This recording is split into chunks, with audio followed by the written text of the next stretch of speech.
So the question is कि why I quit vlogging in 2023?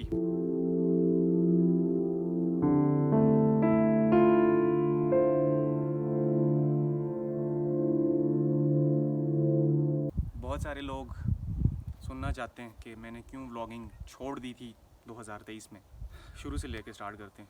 मेरी vlogging journey का आगाज़ हुआ था 2023 के स्टार्ट में। जनवरी 14 को मैंने अपना फर्स्ट व्लॉग अपलोड किया था और स्टार्टिंग में मुझे काफ़ी मेरे दोस्त और रिलेटिव्स वगैरह सब जितने लोग मुझे जानते थे सब ने मुझे काफ़ी अच्छी सपोर्ट दिखाई, काफ़ी अच्छा मुझे रिस्पांस मिला स्टार्टिंग में। वहाँ पे मुझे ऐसा लगा था कि यार आई मेड इट, 50% मैं कर चुका हूँ, 50% रह गया और इंशाल्लाह जल्द हम कर गुजरेंगे। जो रिक्वायरमेंट्स है ना यूट्यूब की, इंशाल्लाह जल्दी वो क्लियर कर जाएंगे। बट ऐसा नहीं हुआ। ऐसा क्यों नहीं हुआ? इसके पीछे रीज़न ये है कि जब आप कुछ नया करने का डिसीजन लेते हो, स्टार्ट लेते हो ना कुछ नया करने का, तो everybody was excited to see you doing those thing. आपने उनकी इस एक्साइटमेंट को अपनी सपोर्ट नहीं लेना। ये मैंने भी ऐसा ही किया कि मैंने उनकी इस एक्साइटमेंट को सपोर्ट माना है कि यार ये तो मेरे साथ हैं, कहीं नहीं छोड़ के जाने वाले, तो कुछ भी नहीं होने वाला। बट जैसे जैसे टाइम गुजरता गया छोड़ते गए यार, छोड़ते गए।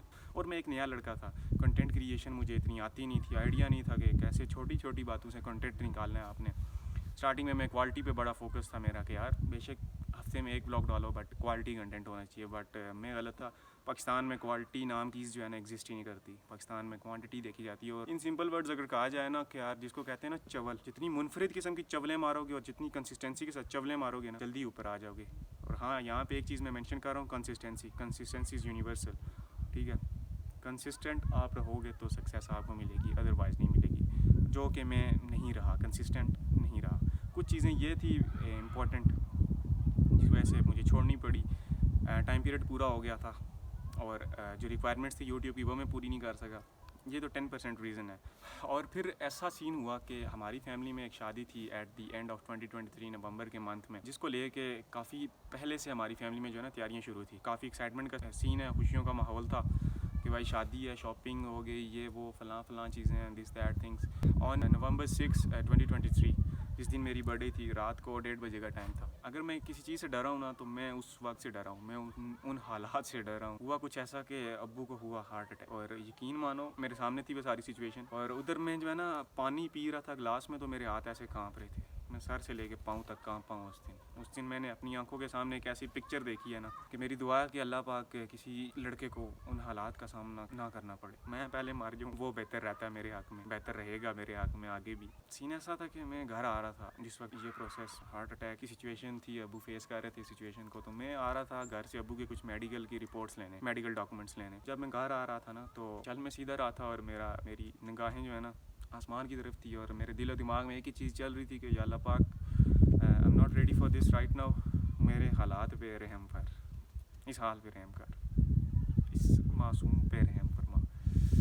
मैं इन हालात के लिए रेडी नहीं हूँ, या अल्लाह पाक प्लीज़ मेरे हक़ में बेहतर फ़ैसला करना। और अल्हम्दुलिल्लाह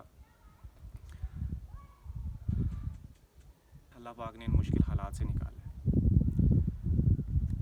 उस दिन ये था कि बस ज़राए थे, सब रिलेटिव्स भी इधर ही थे।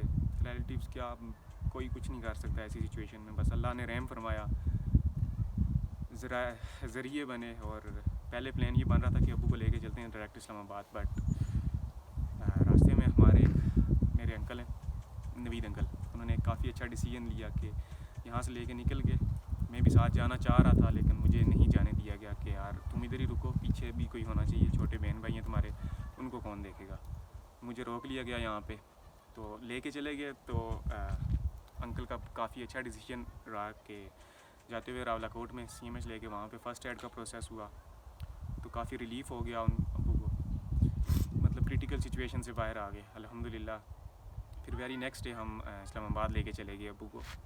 ठीक है, तो वहाँ पे जो है बाकी जो प्रोसेस हुआ जैसा भी हुआ था, लेकिन वहाँ पे जो मेरे साथ सिचुएशन गुजरी है ना, उस दिन मैंने ये रियलाइज़ किया यार कि कौन मेरा अपना है बातों की हद तक और कौन मेरा अपना है वाकई में। मैं था और मेरे साथ मेरे ताया अब्बू खड़े थे और उधर यकीन मानो अब्बू बेड पे लेटे होते थे ना, तो ज़रा सा भी अब्बू का फेशियल एक्सप्रेशन ऐसे भी हुआ ना तो मैं फिर उसी सिचुएशन में चला जाता था जो मेरे साथ यहाँ गाँव में चल रही थी उस दिन।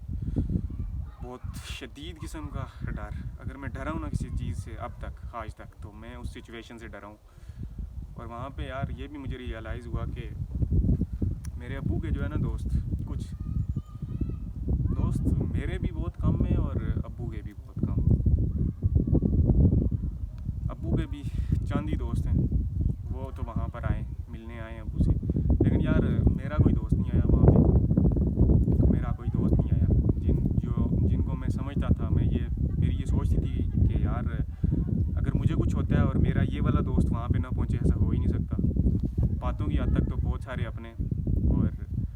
वाकई में अगर प्रैक्टिकल की बात की जाए ना तो बहुत कम है तुम्हारे साथ। So basically this is the reason behind it. उस दिन मैंने फैसला किया कि यार कुछ वक्त के लिए रोकते हैं इस प्रोसेस को, फिर आफ्टर दैट 2024 में फिर से कंटिन्यू करेंगे। और अल्हम्दुलिल्लाह here I am right now again. अकेले शुरू किया था, अकेले कर रहा हूँ, करता जाऊँगा। और जो लोग छोड़ गए in between of this journey, इंशाल्लाह when I am gonna make it happen, उस दिन वो लोग वापस आएंगे मेरे पास अपने कुछ ये अल्फाज लेके कि यासिर तुम बदल गए। और उस दिन यासिर उनको एक सिंगल स्टेटमेंट में रिस्पांस देगा और वो स्टेटमेंट मैं उसी दिन इंशाल्लाह बोलूँगा। शुक्र है अल्लाह का यार, अल्हम्दुलिल्लाह अल्हम्दुलिल्लाह, जितना शुक्र अदा किया जाए कम है, अल्हम्दुलिल्लाह।